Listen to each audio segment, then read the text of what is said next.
Era para ser uma viagem romântica. Dois adolescentes apaixonados, celebrando o início do namoro com um passeio pelo interior de São Paulo. Um fim de semana longe da cidade, em contato com a natureza, como tantos outros jovens já fizeram. Liana Friedenbach, de 16 anos, e Felipe Café, de 19, queriam apenas um momento de liberdade. Mas o que começou como uma aventura inocente terminou em uma das sequências de horrores mais brutais e inacreditáveis que o Brasil já presenciou.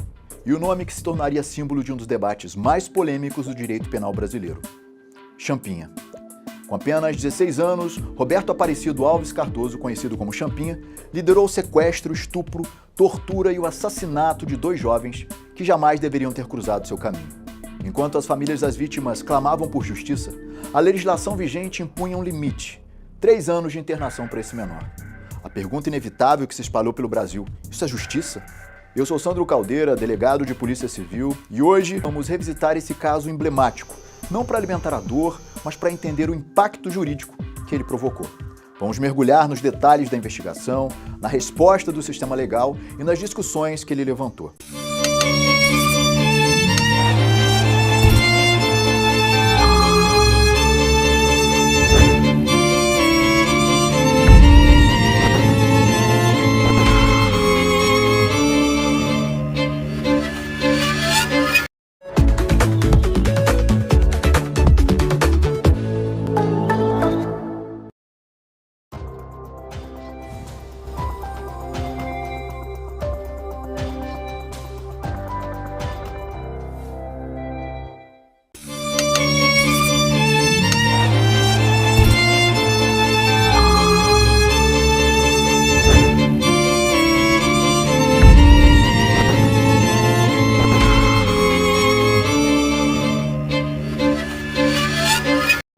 Era novembro de 2003. Liana Friedenbach tinha apenas 16 anos. Era estudante do Colégio São Luís, tradicional escola da capital paulista. Vinha de uma família de classe média alta, morava na zona sul de São Paulo e sonhava em fazer faculdade de comunicação. Felipe Café, de 19 anos, era calmo, reservado e adorava tocar violão. Havia conhecido Liana recentemente e os dois estavam apaixonados. No dia 31 de outubro do mesmo ano, véspera de feriado prolongado, o casal decidiu fazer um acampamento secreto, sem avisar os pais. Planejavam passar alguns dias juntos na natureza, longe da rotina da cidade. Pegaram um ônibus até a região de Cipoguaçu, zona rural de Embu-Guaçu, um lugar isolado, cercado por matas densas, trilhas e estradas de terra. Montaram uma barraca de camping em uma clareira afastada. Tiveram tempo para tirar fotos, conversar, aproveitar a companhia um do outro. Mas naquela mesma região, escondido na mata, estava um grupo criminoso perigoso. Entre eles, um adolescente de 16 anos que, em poucos dias, se tornaria um dos nomes mais temidos do país: Champinha.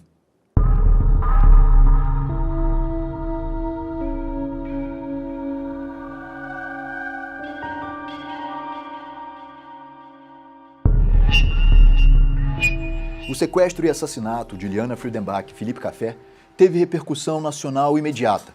As imagens dos dois jovens estampavam capas de jornais, rodavam em noticiários diários e circulavam amplamente pela internet, que ainda dava seus primeiros passos como meio de comunicação e mobilização social.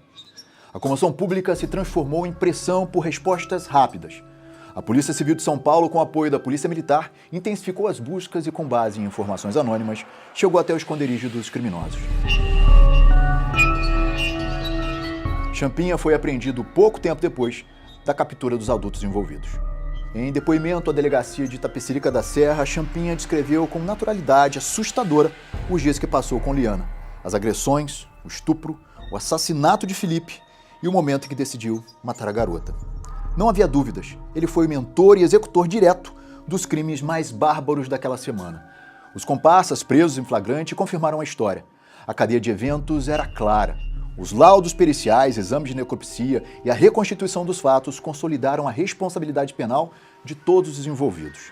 Mas, para surpresa de grande parte da sociedade, o principal autor, aquele que havia degolado Liana e torturado o adolescente por dias, não poderia ser condenado como adulto, pois ele tinha somente 16 anos de idade e, pela lei brasileira, era considerado inimputável, tendo praticado o que chamamos de ato infracional.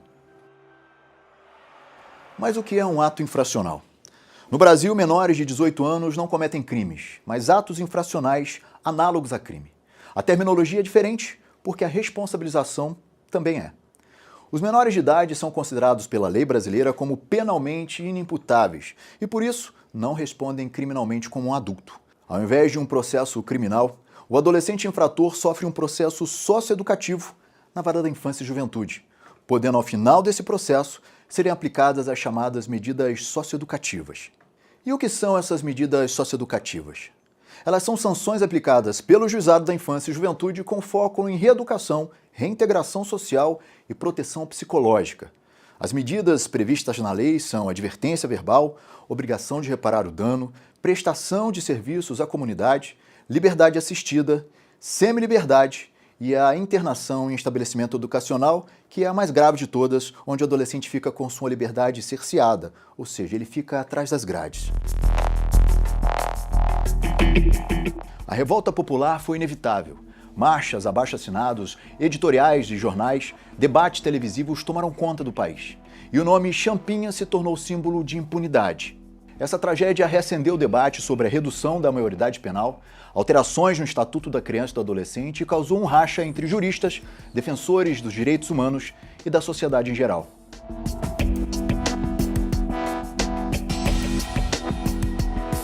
Vamos revisitar a linha do tempo deste caso. Em 31 de outubro de 2003, numa sexta-feira, Liana e Felipe saem de casa rumo ao acampamento clandestino. Armam a barraca na mata. Registros fotográficos mostram os dois sorrindo. Em 1º de novembro, um sábado, o casal é surpreendido por 5 criminosos armados que patrulhavam a mata. Champinha, Roberto Aparecido Alves Cardoso, de 16 anos, Paulo César da Silva Marques, o Pernambuco, Aguinaldo Guilherme Pereira, Antônio Caetano dos Santos e José Roberto da Silva. O grupo age com violência. Felipe é agredido e separado de Liana. Segundo os depoimentos, Champinha quis ficar com a menina para ele. Felipe tenta argumentar, mas é executado com um tiro na nuca, possivelmente por Pernambuco. O corpo é jogado em um barranco e coberto com folhas.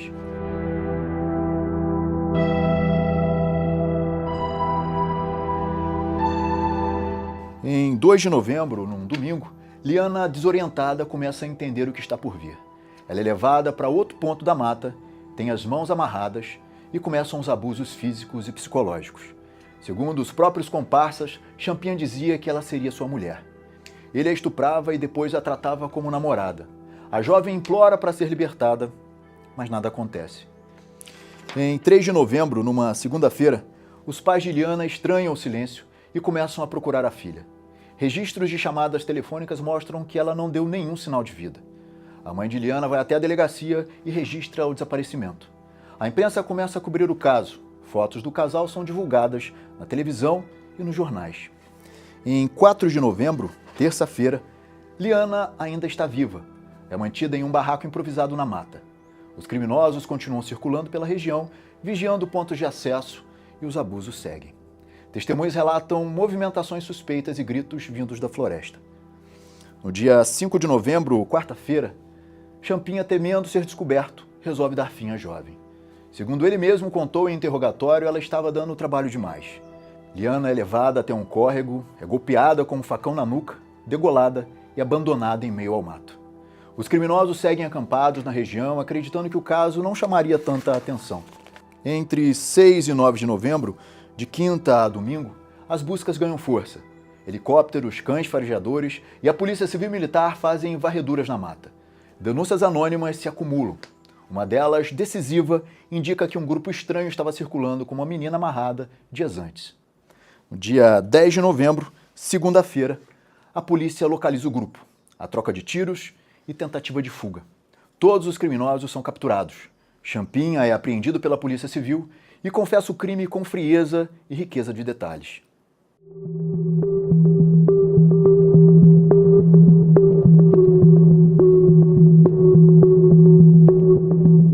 O Estatuto da Criança e do Adolescente determina que a internação de um adolescente infrator nunca pode ultrapassar 3 anos, independentemente da gravidade do ato cometido por ele. A legislação brasileira parte do princípio de que pessoas com menos de 18 anos ainda estão em desenvolvimento moral, cognitivo e emocional. Por isso, a punição tradicional baseada na retribuição e repressão dá lugar a uma abordagem reeducativa. O foco não é punir, é transformar.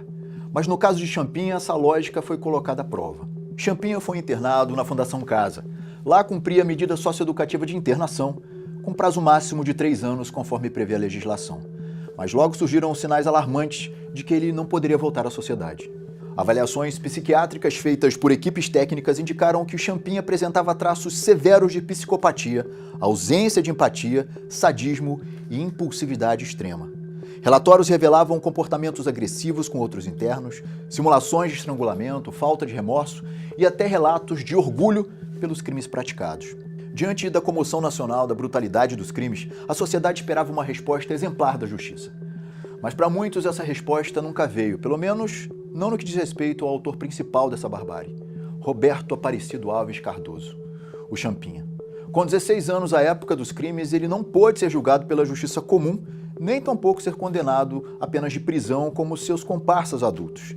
Em vez disso, seu caso foi tratado pela Vara da Infância e Juventude, conforme determina a legislação brasileira. Não houve júri popular para ele.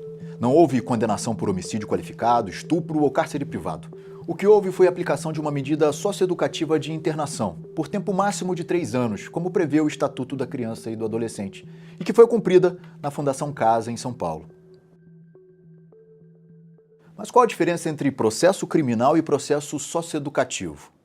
No caso do adulto, ao praticar um crime, ele é julgado pela justiça criminal com direito à ampla defesa e possibilidade de condenação a penas que podem chegar a 50, 100 anos ou mais. Lembrando que o tempo máximo de cumprimento permitido pela lei atualmente é de 40 anos. Já o menor de 18 anos, ele é considerado inimputável. Ele responde por ato infracional análogo a crime, sendo julgado por uma vara especializada chamada Vara da Infância e Juventude, sendo aplicada para ele uma medida socioeducativa com foco reeducacional, onde a mais grave, que é a internação, não pode ultrapassar 3 anos.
Porque, de acordo com a Constituição Federal, os menores de 18 anos são considerados inimputáveis e, portanto, não podem ser processados criminalmente, mas sim processados na Vara da Infância e Juventude por atos infracionais análogos a crime ou a contravenção penal. Claro que sabia, e os relatos deixaram isso claro. Mas aqui não é a questão dele saber ou não o que estava fazendo, mas sim a idade. Basta que ele seja menor de 18 anos para que a legislação o considere inimputável e, em razão disso, ele não pode ser responsabilizado criminalmente. Champinha foi processado pelos atos infracionais relacionados ao crime de sequestro e cárcere privado, crime de estupro qualificado em razão da vítima possuir menos de 18 anos e o crime de homicídio triplamente qualificado pelo meio cruel, por recurso que dificultou a defesa do ofendido e para assegurar a impunidade de outro crime.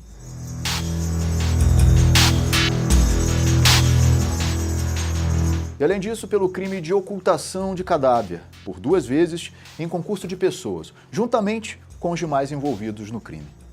Enquanto Champinha seguiu para a Fundação Casa para cumprir a medida socioeducativa de internação com prazo máximo de 3 anos, os outros envolvidos, todos maiores de idade, enfrentaram o peso integral da justiça penal. Foram processados e julgados pelo Tribunal do Júri nas seguintes penas. Antônio Caetano da Silva, condenado a 124 anos. Aguinaldo Pires da Silva, condenado a 47 anos. Já Antônio Matias de Barros, a 7 anos. E Paulo César da Silva Marques, condenado a 110 anos de prisão. As penas foram aplicadas de acordo com o grau de participação de cada um deles nos crimes de sequestro, estupro, homicídio e ocultação de cadáver. Mas qual a diferença entre eles e Champinha? Apenas a idade. Em 2006, com o fim da medida socioeducativa de internação de Champinha se aproximando, um dilema jurídico inédito caiu nas mãos do judiciário brasileiro. Champinha estava prestes a ser solto, mas os laudos psiquiátricos eram unânimes. Ele apresentava transtorno de personalidade antissocial com traços psicopáticos severos e representava risco real de reincidência violenta, ou seja, de que voltaria a praticar atos violentos. O Ministério Público de São Paulo então ajuizou uma ação de interdição civil cumulada com internação compulsória com base na Lei da Reforma Psiquiátrica e na Lei de Execuções Penais, bem como no Código de Processo Penal, que tratam sobre medida de segurança para inimputáveis por doença mental, alegando que Champinha não tinha condições psicológicas de retornar à sociedade, solicitando que ele, em caráter excepcional, fosse internado compulsoriamente por apresentar periculosidade extrema.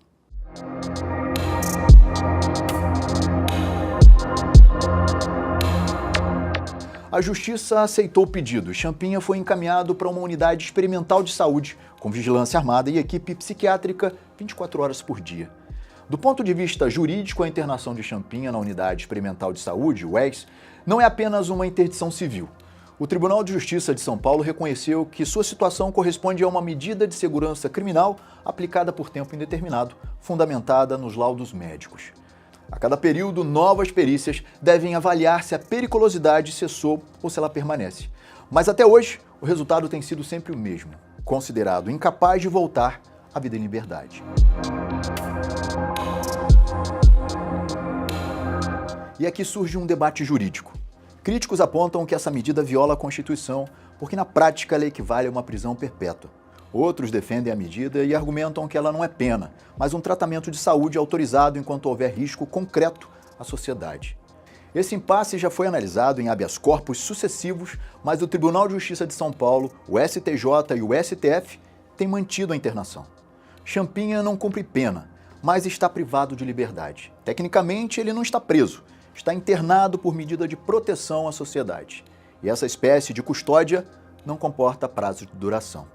Ele vai ficar internado compulsoriamente até segunda ordem judicial que entenda que ele não apresenta mais periculosidade social. Os manicômios judiciários são oficialmente chamados de hospitais de custódia e tratamento psiquiátrico e estão previstos na Lei de Execução Penal. Mas afinal, o que são esses lugares e por que eles existem? Os manicômios judiciários foram criados para receber pessoas que cometeram crimes, mas que a justiça considerou inimputáveis. Isso significa que na hora do crime, eles não tinham plena capacidade de entender o que estavam fazendo ou de se controlar, geralmente por doença mental ou desenvolvimento mental limitado. Isso faz com que eles tenham uma responsabilização diferente de um criminoso comum. A função principal dos hospitais de custódia e tratamento psiquiátrico é a de executar as chamadas medidas de segurança previstas no Código Penal. E essas medidas podem ser a internação em hospital de custódia ou tratamento psiquiátrico, bem como o tratamento ambulatorial. E é aqui que está a diferença. Quem vai para a prisão cumpre pena e tem um prazo certo em que ele vai ficar preso. Já quem vai para um hospital de custódia cumpre medida de segurança. E essa medida não tem prazo fixo. Ela só acaba quando a justiça entende, com base em laudos médicos, que essa pessoa não é mais perigosa para a sociedade.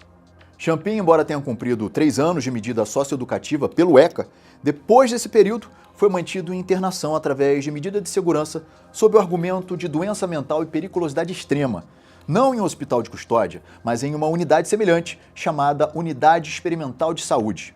Na prática, ele passou a ser tratado como um internado inimputável em local semelhante ao hospital de custódia, embora o seu caso tenha tido origem na esfera da infância e juventude. Se ficar atestado através de laudos periciais que ele não apresenta mais risco de ser reinserido na sociedade, ele vai poder sim ser liberado. O foco da pergunta deixou de ser o que ele fez e passou a ser: será que ele vai fazer de novo? Psiquiatras forenses e psicólogos relatavam um comportamento incompatível com a reintegração social. Não era apenas um jovem em conflito com a lei, era alguém com grave desvio de conduta e com ausência total de vínculos afetivos. Ele foi considerado altamente perigoso e com propensão à reincidência violenta.